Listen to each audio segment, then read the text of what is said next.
છું ધ્વનિ। ગુજરાતમાં હવામાન વિભાગ દ્વારા રાજ્યમાં વરસાદ અંગે મહત્વની આગાહી કરવામાં આવી છે, જે મુજબ હાલ કોઈ મજબૂત વરસાદી સિસ્ટમ સક્રિય ન હોવાને કારણે આગામી 7 દિવસ સુધી માત્ર સામાન્યથી મધ્યમ વરસાદ વરસી શકે છે। આ આગાહી અંતર્ગત 16 જુલાઈના રોજ અમદાવાદ જિલ્લામાં પણ સામાન્ય વરસાદ પડવાની શક્યતા તે દર્શાવવામાં આવી છે। ચાલુ વર્ષે અત્યાર સુધીમાં સરેરાશ 8.55 ઇંચ વરસાદ થવું જોઈતો હતો, જેની સરખામણીએ માત્ર 6.40 ઇંચ વરસાદ જ નોંધાયો છે, જે દર્શાવે છે કે રાજ્યમાં અત્યાર સુધી સામાન્ય કરતાં સરેરાશ 25% ઓછો વરસાદ નોંધાયો છે। आने वाला अगले 7 दिन के लिए 20 जुलाई तक इसमें हल्का से मध्यम बरसात का संभावना रहेगा अलग अलग स्थानों में।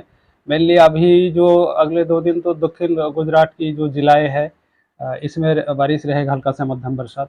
उसके आगे 16 तारीख से लेकर उत्तरीय जिला में भी हल्का से मध्यम बरसात का संभावना रहेगी, लेकिन भारी बरसात का कोई अभी संभावना नहीं है अगले 7 दिन तक।